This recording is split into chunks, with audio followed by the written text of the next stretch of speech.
So tayo po ay magsimula na po sa ating Bible study. Natapos na po natin ng dalawang dispensations, panahunan, yung sa mga magulang at sa panahon ni Moises. So itong ating tutunghayan ngayon ay sa panahon ng mga Kristiyano, Christian dispensation. Ito pinakahuling panahunan. Kaya malilit na mababasa natin, ito yung mga huling araw, kanya. So wala nang susunod. Ito na yung pinakahuling panahunan sa Biblia o dispensation at wala nang susunod. Sabihin, anytime, anong oras, pwede nang dumating ang Panginoon at siya po ay gawin niya yung huling paghatol o last judgment. Kaya ito yung pinakahuling panahon. Kaya ito yung last days o Christian dispensation. Maliwanag po yan, Christian. Sa kay Moises, yung sa kay Moises ang umiiral. So patriarchal, yun ay verbalan na pagbibigay ng utos ng Diyos sa mga magulang. Sa panahon ng mga Kristiyano, ito yung sa pamagitan ng Panginoon. Yun po yung obvious sa mga pangalan. Ito yung kautusan ng ating Panginoong Jesucristo. So may kautusan ng ating Panginoon. Makikita natin yung pinakasentrong tema ng Christian dispensation ay ating Panginoon. Dito po sa Galasa, ika-4 na kabanata, ika-4 na talata, hanggang ika-5. Dito natin makikita ang Diyos mayroon siyang plano. Mayroon siyang plano mula sa walang hanggan. At sa takdang panahon, tinupad niya ang kanyang pangako kay Abraham na sa pamagitan ng kanyang binhi na walang iba ating Panginoon ay pagpapalaya ng lahat ng kansalupa. So ang Panginoon, ang Diyos, ginawa nito sa takdang panahon. Kaya basahin natin. Sumalit nang dumating ang ganap na kapanahonan o yung takdang panahon. Ganyan. Isinugo ng Diyos ang kanyang anak na ipinanganak ng isang babae at ipinanganak sa ilalim ng kautusan. So ang ating Panginoon, siya'y nabuhay sa ilalim ng kautusan ni Moises. Hindi siya nabuhay sa kanyang sariling kautusan. Siya nabuhay at namatay sa ilalim ng kautusan ni Moises. Ganyan. Dito natin makikita is ganap na kapanahunan. So meron na ang Diyos. So inihanda niya muna ang lahat ng mga bagay bago niya sinugo ang Panginoon. So inihanda niya yung bansa na paggagalingan ng ating Panginoon at inihanda rin niya yung mga mahalagang bagay. Kapag tayo po ay nag-aaral sa mga panahon sa Biblia, yung pong panaginip ni Nebuchadnezzar na binigay ng kahulugan ni Daniel na 4 na kaharian. Yung dalawang huling kaharian ay may kahalagahan.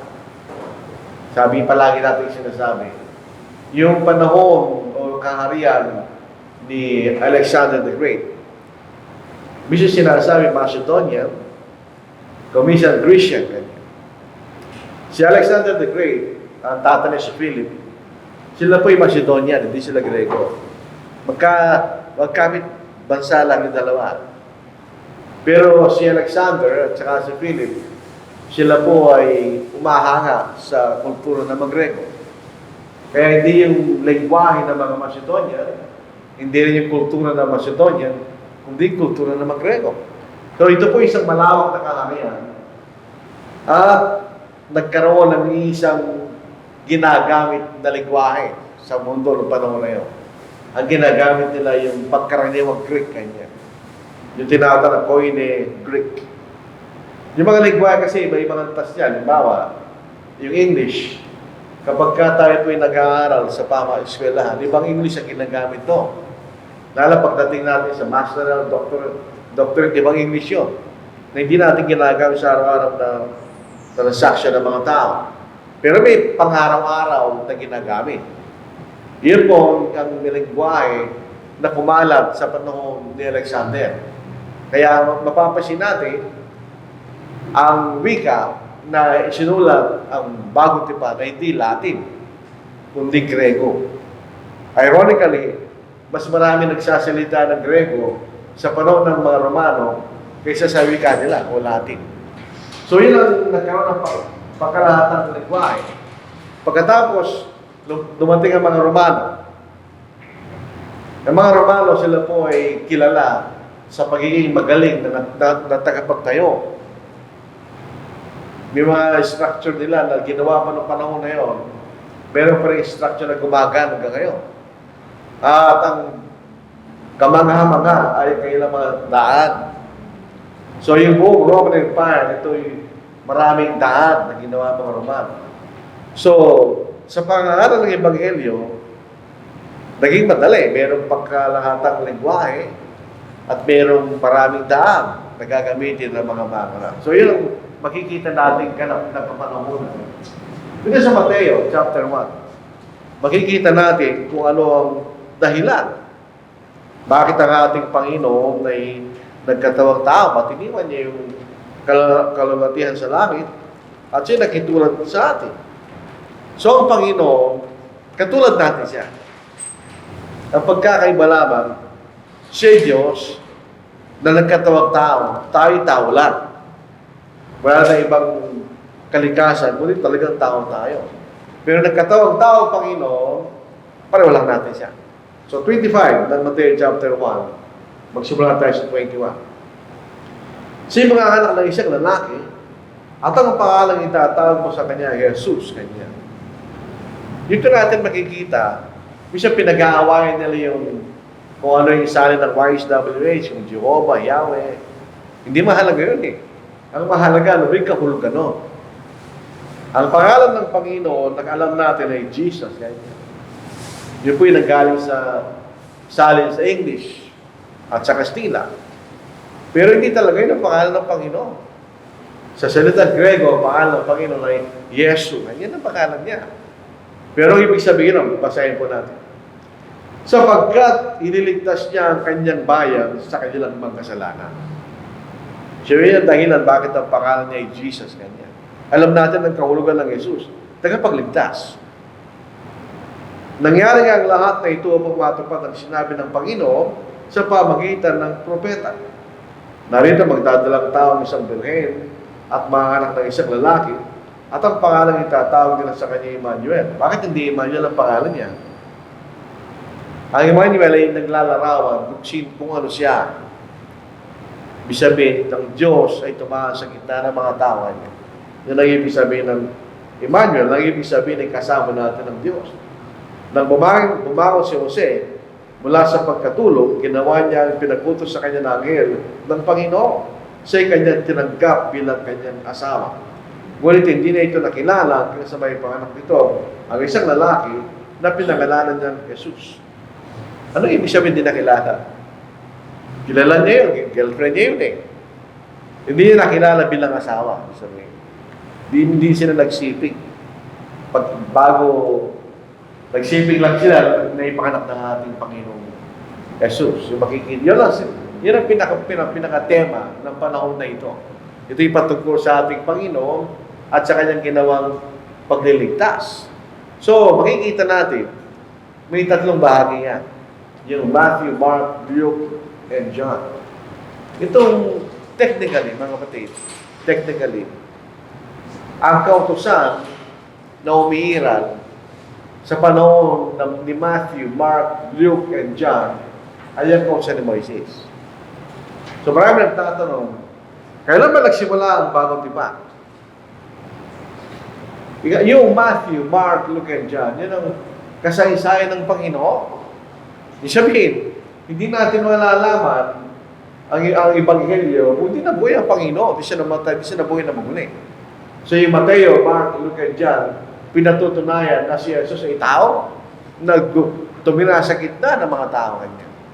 At ang kahalagahan ng apat na ito ay ipinakikilala yung buhay ng Panginoon.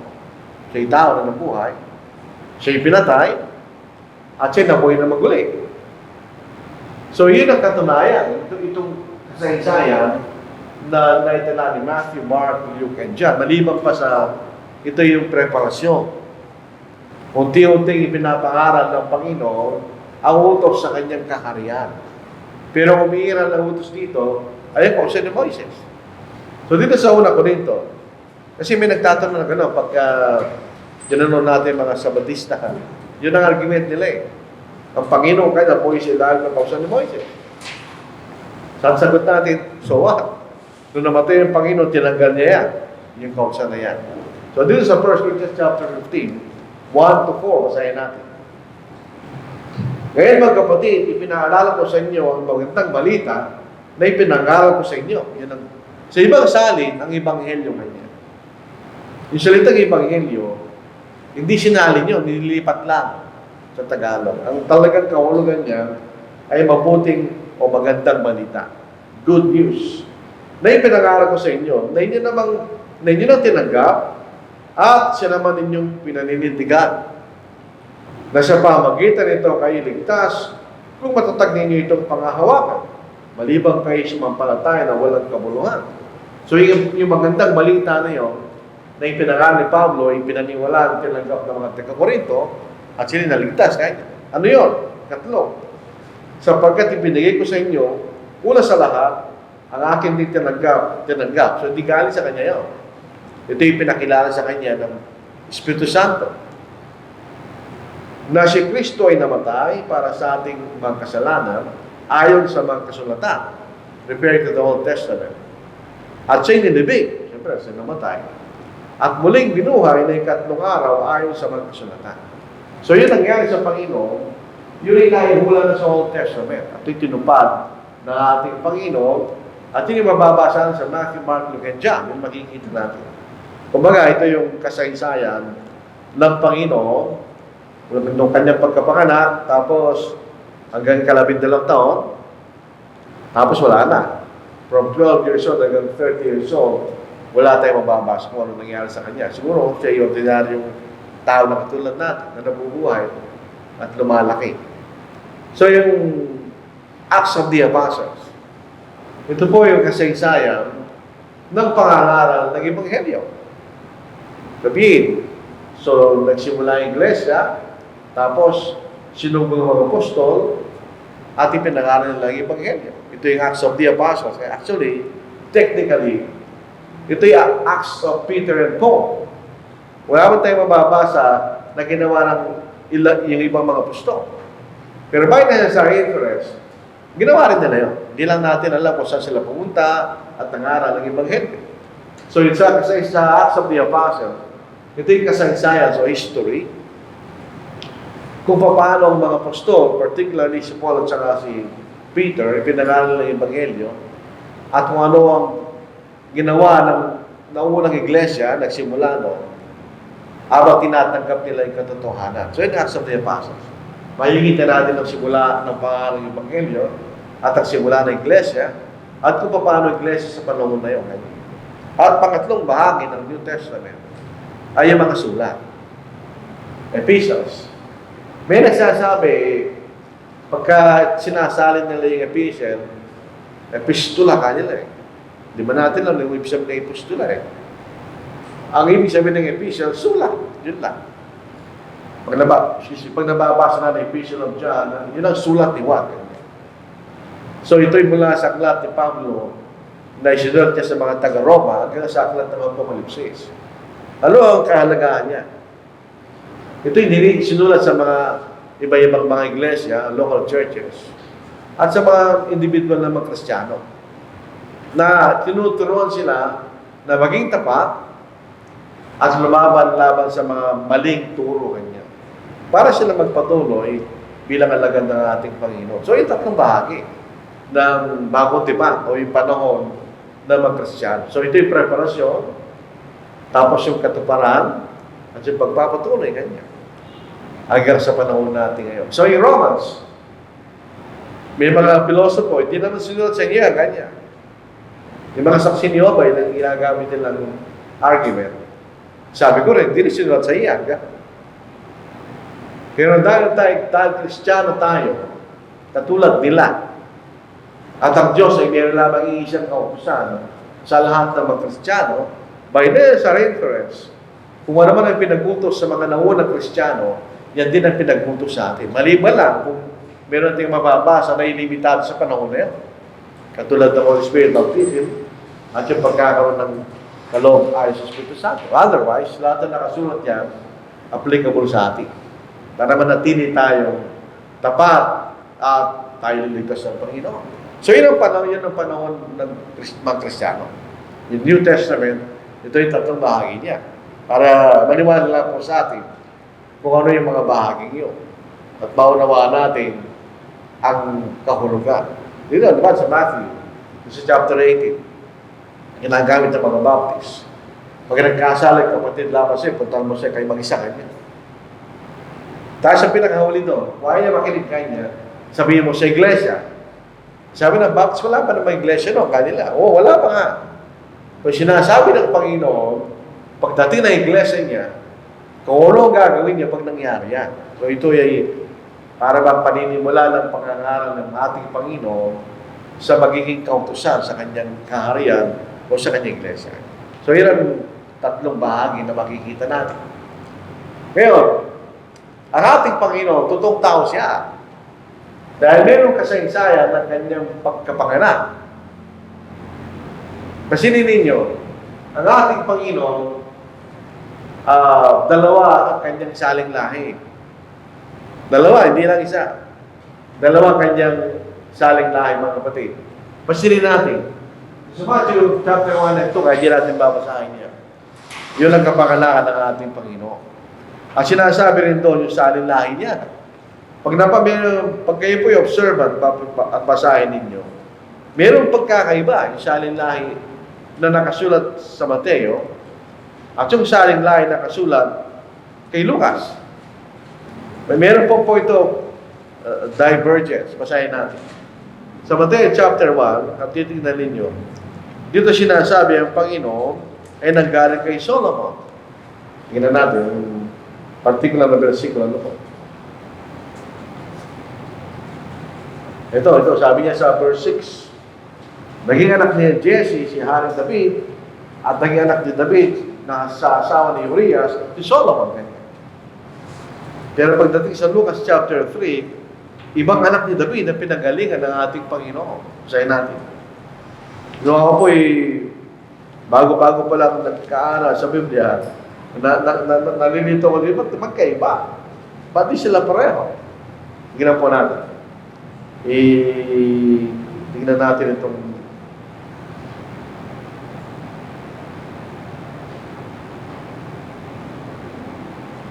dito po sa verse 31, dito'y nanggaling ang ating Panginoon kay Nathan, ganyan, na kapatid ni Solomon.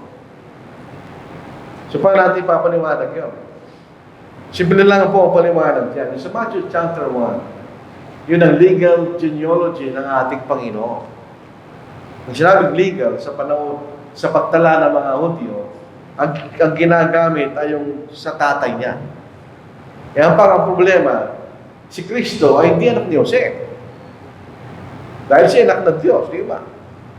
Dito sa Lucas chapter 3, itong saling lahi ng Panginoon, kung susundin natin ang kanyang ina. So si Maria ay hindi nanggaling kay Solomon, siya nanggaling kay Nathan. So ito yung actual saling lahi ng Panginoon sa kanyang pagkatao. Yung Matthew chapter 1, yun ang legal genealogy ng ating Panginoon. Yun ang tinatanggap ng mga Hudyo. Siya anak ni Jose. Kaya may pagkakaiba. So yun po ang Luke chapter 3, Matthew chapter 1 and 2, yun ang mga detalye ng kapanganakan ng ating Panginoon. So alam natin siya nabuhay bilang tao. Hindi lang siya imahinasyon o naman. Siya talaga nabuhay bilang tao. Yung makikita natin ang gangganan ng kautusan at propeta ayon kay John the Baptist. Basahin po natin para eksakto po ang ating mababasa. Dito po ako sa 11, chapter 11, verse 13. Itong ating mababasa. Sapagkat ang lahat ng mga propeta at ang kautusan ay nagpropesiya hanggang kay Juan. So ito yung pangangaral po, mga kapatid, ng mga propeta at kautusan ay hanggang kay Juan. Pagkatapos ni Juan, dumating ng Panginoon at nagsimula na ang kanyang pangangaral doon sa kautusan sa kanyang kaharian. Si John the Baptist, actually, si John the Baptist ay pinsan ng ating Panginoon. Si Elizabeth at si Maria, sila ay magpinsan. So si Jesus at si John the Baptist ay magpinsan. So obviously, sila ay magkakilala. Hindi pwedeng hindi. Pinsan sila eh. Dito may mayroong magandang bagay na nagbabigay sa atin ng kaisipan. Sa John, ang purpose ko ni John the Baptist, siya ay magiging saksi sa ating Panginoon kung sino siya. Yan ang kanyang layunin. Hindi siya yung bida, dahil nawala siya, pinatay lang siya, di ba? Pero ang pagdating niya ay mahalaga. Dahil siya magpapatotoo kung sino si Jesus na pinsan niya. So, kilala niya si Jesus bilang pinsan niya. Alam niya, okay, magpinsan sila eh. Pero hindi kilala ni John si Jesus bilang anak ng Diyos. Hindi niya alam yun. At merong tanda ang binigay ng Diyos para malaman niya kung sino yun. Basahin po natin. Na 29. Kinabukasan, nakita ni Juan si Jesus na lumalapit sa kanya. At kaya sinabi, narito kordero ng Diyos, nag-aalis ng kasalanan ng sanglibutan. Kanya. Siya ang aking sinasabi, kasunod ko'y dumarating ang isang lalaki na higit pa sa akin sapagkat siya'y nauna sa akin. Sabi niya, hindi ko siya nakilala. Hindi nakilala ni Juan ng ating Panginoon kung sino siya. Alam lang, napisan lang niya siya. Paano niya nakilala? Masahin natin. Hindi ko siya nakilala dahil dito'y naparito ako na nagbabautismo sa tubig o kasi mahayag sa Israel. Nagpatutungo si Juan, nakita kong espiritu na bumabang tulad sa isang kalapati na buhat sa langit dumapo sa kanya. Hindi ko siya nakilala, subalit ang nagsugo sa akin upang magbautismo sa tubig ay nagsabi sa akin, ang nakita mong bababa ng Espiritu at manatili sa kanya ay siyang magbabautismo ng Espiritu Santo. Akin nakita at pinatutuhanan kong ito ang anak ng Diyos. Hindi pa niya alam dati yun. Nalaman lang niya nung dumapo ang Espiritu Santo sa ating Panginoon. At doon po sa account ni Matthew, may nagsalita sa langit. Basahin natin. Bakit nagsalita ang Ama? Para makilala ni John the Baptist ang mga tao doon kung sino yung tao yun. Basahin natin. Sa Matthew chapter 1. Di ba? Bumagsak siya, di ba? Ito po ang ating sa chapter 3 pala yan. Chapter 3. Sa verse 17 o verse 16, na mabautismo niya si Jesus, agad siyang gumaon sa tubig, nilamusan sa kanyang kalangitan, nakita niya yung Espiritu ng Diyos, nawabang tulad sa isang kalapati, malapag sa kanya, at sinabi ng isang tinig mula sa langit, ito ang minamahal kong anak, at sa kanya ako'y lubos na So, siya yung trabaho ni John the Baptist para magpakilala kung sino ang ating Panginoon. So, ang personal na pangalan ng Panginoon, nag-aaral siya ay paghahanda sa pagdating ng kaharian.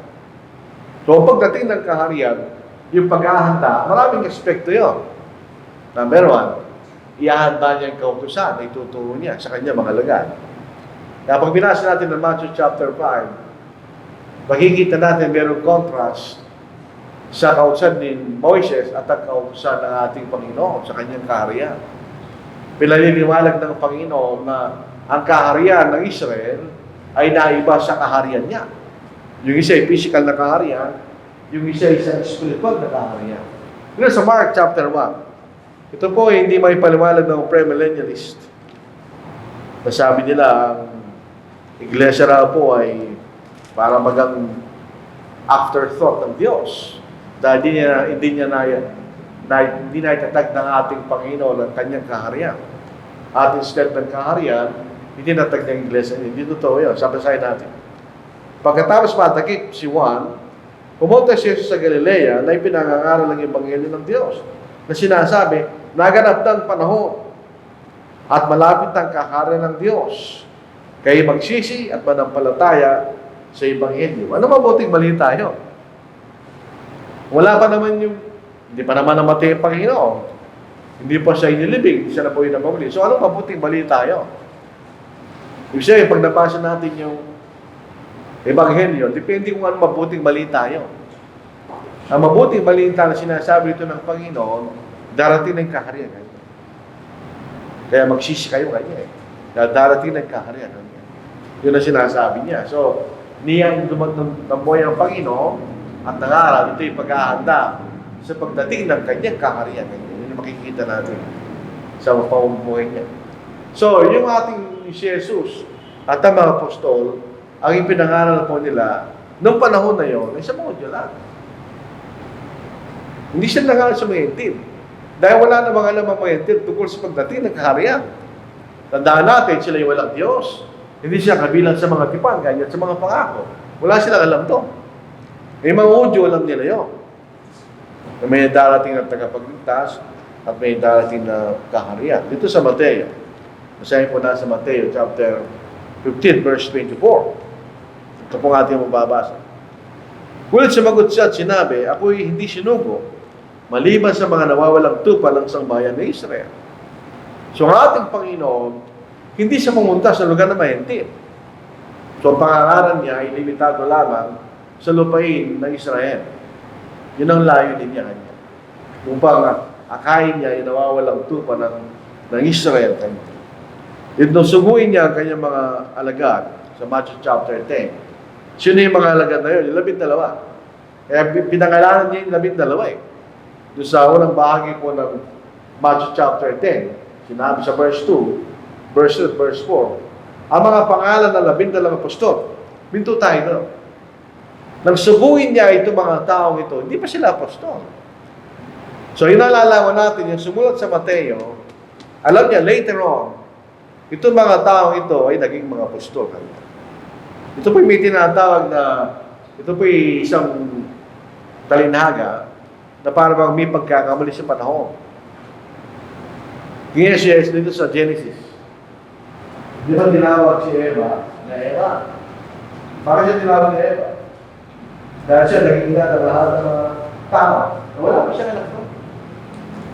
So, isumulat sa Genesis, si Moses, alam niya, si Eva ang pinanggalingan ng lahat ng mga tao. So, yung informasyon na yun, na alam niya, na hindi pa nangyari nang isulat ng Genesis, inilagay niya. Parang may pagkakamali sa panahon. Ganyan. Sa Matthew, verse 5 to 7, ang 12 ito ay sinugo ni Jesus at tinutusan na sinasabi, huwag kayong pupunta sa buhok na mahintin at huwag kayong papasok sa alinmang bayan ng mga Samaritano. Kundi puntahan ninyo ang mga nawawalang tupa sa bahay ni Israel at habang kayo'y mahayo, ipangalan niya sabihin, malapit ang kaharian ng langit. So yun ang ebanghelyo, no? Na malapit ang kaharian ng langit, kanya.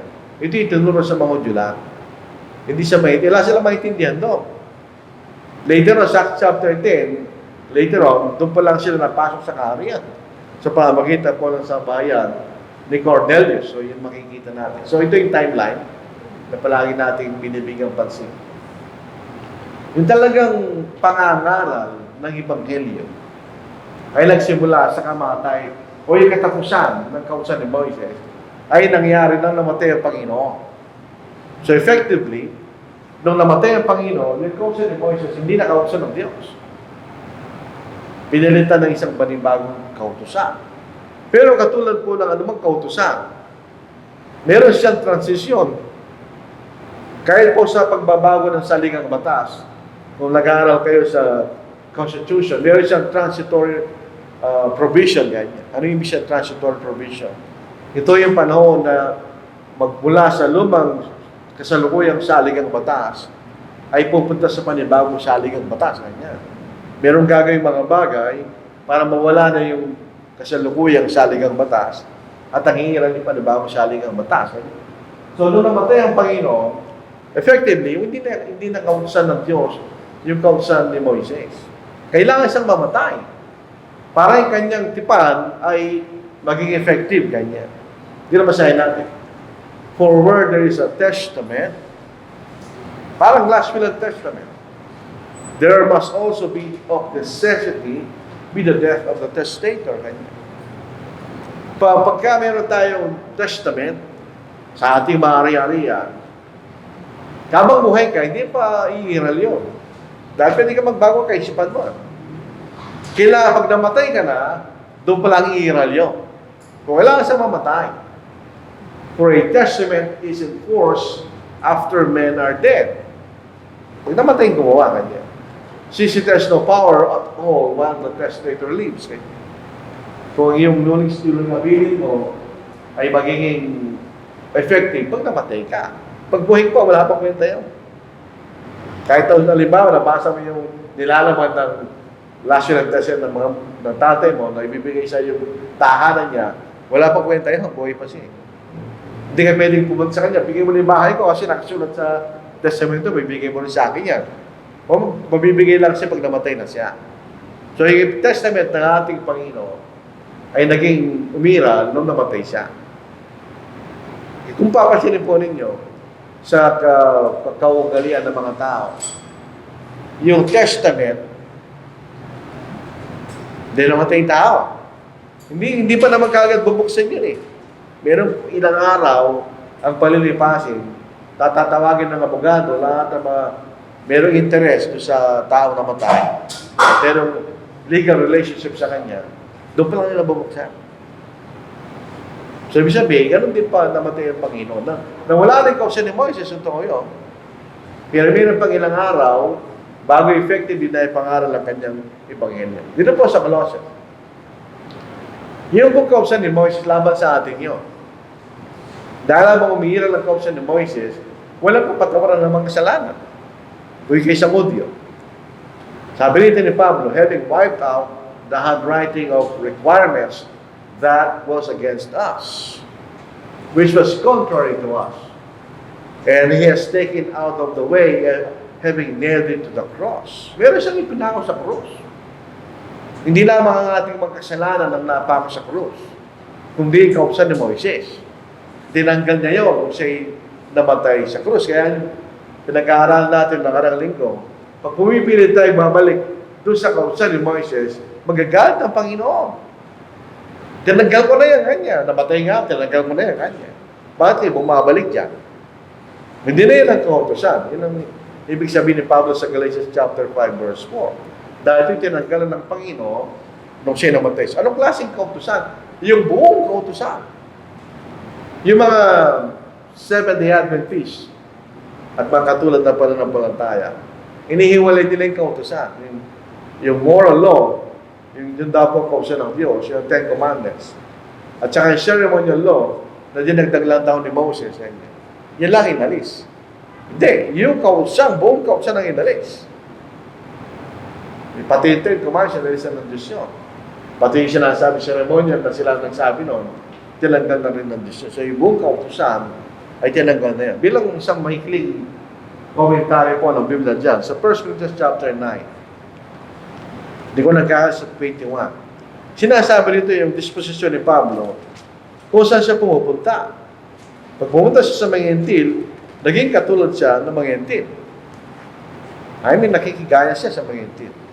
Pag pumunta siya sa mga Hudyo, naging nakikigaya siya sa mga Hudyo para magkaroon siya ng access sa kanila. Sa 1 Corinthians 9 verse 21, sa mga nasa labas ng kautusan, sa mga Hudyo o mga Gentil, ako'y naging tulad sa walang kautusan. Bagamat hindi ko malaya mula sa kautusan ng Diyos, kundi nasa ilan ng kautusan ni Kristo upang maikayat ko mga nasa labas ng kautusan. So wala sa kautusan ni Moises. Siya nasa ilan ng kautusan ni Kristo kanina. Dahil pinako na ng Panginoon yung kautusan ni Moises nung sinamatay sa krus. So yung kamatayan niya, nung sabihin ng Panginoon, it is finished kanya, naganap na. Marami naganap doon. Naganap na inalis na niya yung kasalanan sa pamagitan ng kanyang dugo. Naganap na rin na natapos na yung kautusan ni Moises. Naganap na yung kanyang misyon sa lupa. Yun ang ibig sabihin ng Panginoon. Sabihin, naganap na. Natupad ko na kanyang kautusan. Wala na yung kautusan kanya. Wala na. Nandito na yung kaligtasan na ipinangako ng Diyos mula kay Abraham. Actually, mula kay Adam pa. So, nung namatay sa krus ng Panginoon, wala na yung kautusan ni Moises. So, maliwanag po yun. Sabi po siya sa amin. Ang iglesia ay naitatag. Hindi nung siya namatay. Kundi ilang araw, bago siya pagkatapos ng mabuhay na maguli. Kaya yung salitang Pentecost na mababasa natin sa chapter 2, ang ibig sabihin nun, 50th day. Ganyan. Meron siya tinatawag na Feast of the Weeks. o Feast of Harvest, kanya, na meron sila 7 consecutive na linggo, 7 weeks. So, yun ay matatapos sa 49th day. Yun ay Sabado. Siyempre, 7 linggo yun eh. At ang linggo sa kanila ay natatapos sa Sabado. So, yung 50th day ay araw ng linggo. So, yung iglesia ay nagsimula sa araw ng linggo. So, most probably, ang Panginoon darating sa araw din ng linggo. Tandaan po natin yun. So, siya na po na maguli, araw ng linggo. Naitatag na iglesia niya, araw ng linggo. So, mas baka, araw din ng linggo siya darating. Hindi natin tiyak yun, pero most probably. Sa Matthew 16 verse 18, itong pangako niya, di ba? And I also say to you that you are Peter. Yun po ay Petros sa Grego.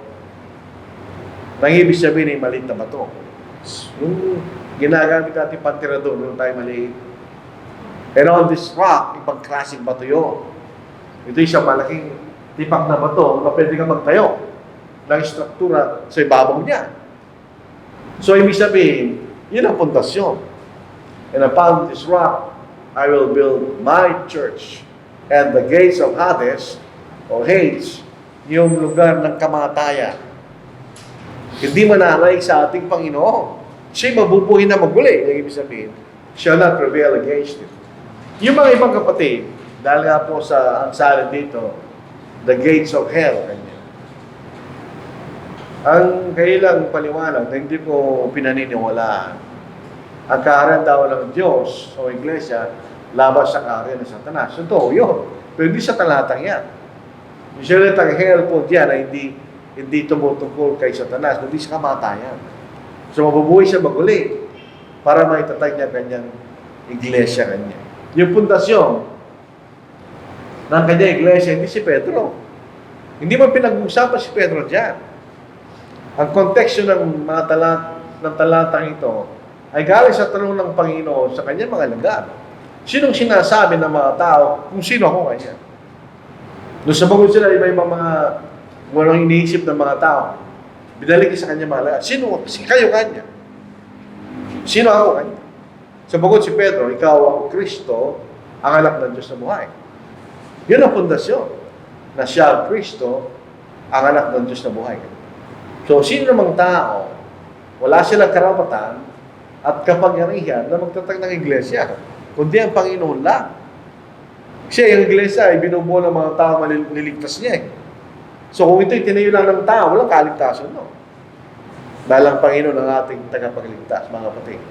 So, yun ay kanyang ipinangako at yung natupad ng ilang araw pagkatapos na siya nabuhay na maguli. Dito sa Marcos 15:16, nabuhay na siya maguli rito. At ang culmination po nito, siya makita sa langit. At ang kasunod dyan, Acts chapter 2. Sabi rito, and he said to them, go into all the world and preach the gospel to every creature. Translation, preach the good news to every creature. He who believes and is baptized will be saved. At sino bang sumasampalataya at babautismohan ay maliligtas. But he who does not believe will be condemned. Ibig sabihin, yung iglesia na binubuo ng mga tao iligtas ng Panginoon dahil sa kanyang ebanghelyo ay hindi po siya magsisimula hanggat hindi pinangaral ng ebanghelyo. Simple lang yun. Dahil yung pangangaral po ng ebanghelyo ang simula ng pagliligtas ng ating Panginoon. Na siya namatay, na ilibing at nabuhay na maguli. So kung kailan ulang na ipangaral niyan at may mga tao na bautismuhan, yan ang simula ng iglesia ng Panginoon. Hindi bago at hindi rin pagkatapos. Yung mga denominations, nagsimula sila ilang libong taon pagkatapos. Hindi. Kung kailan nagsimula yung pangangaral, doon nagsimula yung iglesia. Ibatuloy po natin, ano po? Kailan ba nagsimula yun? Ito ang katuparan po ng plano po ng Diyos. Tingnan ninyo. May pangako ang Diyos tungkol may kaunahan doon sa lupok. Doon sa Genesis 3:15, di ba? Sabi po natin. Dito na po tayo magtatapos, baka mabitin po tayo. So Genesis chapter 3, Ito ang ating mababasa. Nung pumunta ang kapurusan doon sa babae, sabi dito, maglalagay ako sa iyo at sa babae ng pagkapot sa isa't isa. At ang sa iyong binhi at sa kanyang binhi. Ito ang dudurog ng iyong ulo at ikaw ang dudurog ng kanyang sako kanya. Nasabi niya sa ulo po, dudurugin mo sako niya kanya. Pero yung ulo mo, dudurugin niya kanya. Sa isang talinhagang paraan, ang ulo ay ang kapangyarihan, di ba? Pag dinurog mo ang ulo niya, mamamatay ang kapangyarihan ni Satanas. Dito po si Hebreo, chapter 2. Verse 14-15. Kailan nangyari yun? Basahin po natin. Nung namatay ang Panginoon, basahin natin. Para sa atin. Kaya yung mga anak ay nakibahagi sa laman at dugo at sa mga ay nakibahagi rin sa bagay na ito. So kung paano tayo yung mga tao ganon din ang Panginoon, upang sa pamagitan ng kamatayan ay kanyang mapuksa ang may kapangyarihan at kamatayan sa mga tweet ay ang diablo kanya. At mapalaya silang lahat na dahil sa takot sa kamatayan, sa buhay nila ay nasa ilalim ng pagkaalipin kanya. So pinalaya tayo ng Diyos noon, ng ating Panginoon, nung sinamatay sa krus. Pinamatay sa krus, natanggal ng kapangyarihan ng Satanas. Hindi na tayo alipin ni Satanas. Dahil kahit magkasal na tayo, may paraan para mapalaya tayo doon. Nung bago namatay yung Panginoon, wala tayo doon. Yung pangako kay Abraham. Di ba sa 12 verse 3, sa pamagitan mapagpapala ang lahat ng kasalupa, later sa chapter 22, at sa iyong binhi kanya ay pagpapala ang lahat ng kasalupa. Tingnan po natin, natupad ba yan? Pagpapala lahat ng kasalupa. Ang pinag-uusapan ay spiritually. Kasi na sa Galatians chapter 3, verse 26-29. Sapagkat kay Kristo Jesus, kayong lahat ay mga anak ng Diyos sa pamamagitan ng pananampalataya. Sapagkat ang lahat na sa inyo binautismo kay Kristo ay binhi si Kristo kanya. Walang Hudyo o Grego man, walang alipin o malaya, walang lalaki o babae, sapagkat ang lahat ay isa kay Kristo Jesus. At kung kay Kristo, kayo mga binhi ni Abraham, mga tagpagmana ay sa pangako. Tayo tagpagmana ng pangako yun. Na ang lahat ng mga sa lupa ay pagpapalain ganyan. Ito pangatlo, makikita natin. Yung pangako kay Moises. Doon po sa Deuteronomy 18 verse 15. Mayroon kanyang katulad ko kanya eh.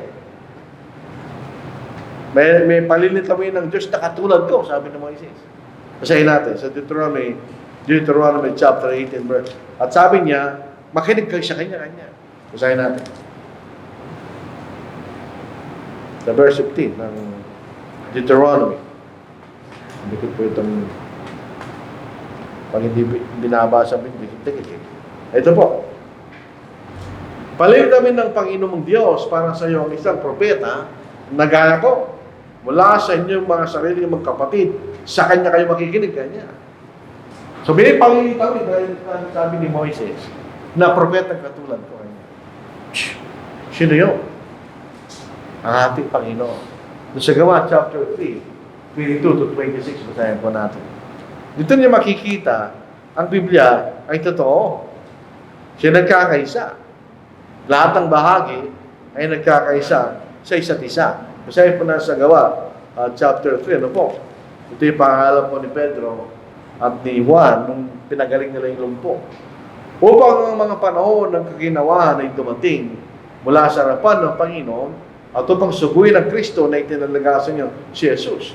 At siya dapat manatili sa langit hanggang sa mga panahon ng panunumbalik ng lahat ng mga bagay at sinabi ng Diyos noong una sa pamamagitan ng bibig ng kanyang mga banal na propeta. Ano yung panunumbalik? Tandaan natin tayo nakasala at naiwalay sa Diyos.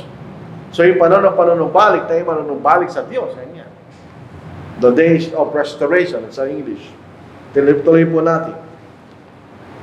Tulay na sinabi ni Moises, sabi rito, ang Panginoong Diyos ay pipili para sa inyo ng isang propetang gaya ko mula sa inyo magkapatid. Pakinggan ninyo siya sa lahat ng bagay na sabihin niya sa inyo. Ang bawat tao na hindi makinig sa propetang iyon ay lubos na pupuksain mula sa bayan. At ang lahat ng propeta mula kay Samuel at mga sumunod sa kanya at sa dami naman nagsasalita ay nagpahayag din tungkol sa mga araw na ito kanya. Kayo ang mga anak ng mga propeta at ang tipan ay binigay ng Diyos sa inyong mga ninuno na sinabi kay Abraham at sa pamagitan ng ibinhi ay pagpapalala sa lupa. Nang piliin ng Diyos ang kanyang lingkod, siya ay kanyang unang sinugo sa inyo upang kayo pagpalain sa pamagitan ng, tuloy po natin, nadikit na naman.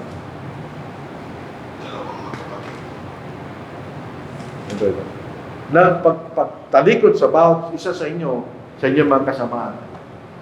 So yun, natupad yung pangako kay Moises. Tuloy po natin. Pangako kay David. Ang pangako ng Diyos kay David, mula sa iyo kanya. Magkakaroon ng lilitaw kanya. Ang isang hari na katulad ng David. At ang kanyang kaharian ay mananatili magpakailanman. Alam po ninyo, pagka binasa niyo aklat na maggawa, ito yung sinasabi nila. Na nagsimula sa Pentecost, nagsimula doon ang kaharian. At alam din po natin, ang kaharian, siya rin naman ang iglesia. At ang Panginoon ni Hari. So siya propeta, katulad ni Moises, siya yung binhi kanya sa kapangyarihan ni Satanas. At dito po sa kay David, 12-16, ganito ang ating mabasa. Kapag ang iyong mga araw ay naganap na at ikaw ay matutulog na kasama ng iyong mga ninuno, ay na, patay na siya. Aking ibabangon ng iyong binhi pagkatapos mo at magmumula sa iyong katawan at aking itatatag ang kanyang kaharian. Siya'y magtatayo ng bahay para sa aking pangalan at aking itatatag ang trono ng kanyang kaharian magpakailanman. At ako'y magiging kanyang ama at siya'y magiging aking anak. Ito po ay isang mahalagang pangungusap. Ang ating Panginoon at ang Ama sa langit, hindi sila mag-ama mula ng simula. Naging mag-ama sila ng katawa-taong Panginoon. So, nang mabalik siya sa langit, sila nagbalik sa kanilang pagkapantay. Kasi pag anak at anak, may mataas doon sa dalawa. Hindi ka nakalagay, sabi rito, ako'y maging ama at siya aking maging anak. So, hindi sila mag-ama from eternity. Hindi sila gano'n. Okay, maliwanag mo sinasabi rito. At ako'y maging kanyang ama at siya aking maging anak. Kapag siya'y gawa ng kasamaan, parurusahan ko siya ng pamalo ng mga tao at ng pagampas ng mga anak ng mga tao. Ibig sabihin, yun ang illustration ng kanyang pagiging anak. Pag nagkamali siya, papuluhin ko, sabi ng ama. At ngunit hindi ko aalisin sa kanya aking tapat na pag-ibig gaya ng aking pagkalis nito kay Saul na aking inalis sa harap mo. Ang iyong sambahayan at ang iyong kaharian ay matitiwasay magpakailanman sa harap ko. At ang iyong trono ay matatatag magpakailanman. Sa lahat kayo dito tayo tatapos. Kailan lang tatupad nyo? Tingnan ninyo. Sa Acts chapter 2, 29-36. Kinote ni Apostle Peter kasama nung 11 yung sinabi ng Diyos kay David. Ito basahin lang po lahat bilang panguli. At pumunta na tayo sa pangalawang bahagi ng ating pag-aaral. Sa Acts chapter 2, ito yung kauna-unang pangangaral ng Ebanghelyo. At ito rin sinabi ni Pedro, kasama ng 11, ito yung katuparan kanya ng pangako ng Diyos kay David. Ngayon, basahin natin. Mula po tayo sa 29 hanggang dito po sa 36. Magkapatid, may tiwala masasabi ko sa inyo ang tungkol sa patriarkang si David. Siya rin ay namatay at nilibing at nasa atin ang kanyang libingan hanggang sa araw na ito. Yamang sa isang propeta at nalalaman niyang nangako ang Diyos sa kanya na isa sa kanyang mga inapo ay lulunglok niya sa kanyang trono. Yamang nakita niya ito bago pa nangyari, nagsalita si David tungkol sa muling pagkabuhay ng Kristo. Hindi ko siya pinabayaan sa Hades, niyang kanyang mga katawan ay makita ng kabulukan. Ang isis na ito ay muling binuhay ng Diyos at tungkol dito kami magsaksi kaming lahat. Kaya si Pablo, kinakailangan makita niyang Panginoon na nabuhay na mamuling para sa maging qualified na maging apostol. Yamang nakita niya ito bago pa mangyari, nagsalita si David tungkol sa muling pagkabuhay ng Kristo. Hindi siya pinabayaan sa Hades, hindi ang kanyang katawan na nakita ng kabulukan. Ang Jesus na ito, muling binuhay ng Diyos. At tungkol dito, mga saksi kaming lahat. Kaya, yamang pinaragalan sa kalang kamay ng Diyos at tinanggap mula sa mga pangako ng Espiritu Santo, ibinuhos niya ito sa napao nakikita at narinig ninyo, sapagkat hindi yung magkasi David sa mga langit. Kung siya rin nagsabi, sinabi ng Panginoon, sa aking Panginoon. Pag binasa natin ito, patay ang Iglesia ni Cristo. Sabi nila, ang wala ang Panginoon. May dalang Panginoon ito, di ba? Sinabi ng Panginoon, sa aking Panginoon, sino nagsasalita? Ang Ama, sino nagkausap niya? Ang ating Panginoon. Basahin ninyo, maupo ka sa kanan ko, hanggang sa gawin ko ang mga kaaway mo na tugtungan sa iyong mga paa. Kaya dapat malaman ng may katiyakan ng buong sangbayan ng Israel na ginawa siya ng Diyos na Panginoon Kristo itong si Jesus na niya pinako sa krus. So kailan nagsimula yung kaharian? Nung abuy na muli ang Panginoon, di ba? Sa Acts chapter 2, sunatapan yung pangako ng Diyos kay David. So yun ang takdang kapanahunan at makikita natin at simula, pupunta yan sa krus ng ating kamatayan po ng ating Panginoon. Titirahin lang natin, pakikita lang po natin para hindi tayo mabitin. Doon tayo tinubos ng dugo ng Panginoon sa ating mga kasalanan at doon yung ginawa ang kanyang kaharian. So yun, tayo po tinubos sa iglesia ng kanyang dugo.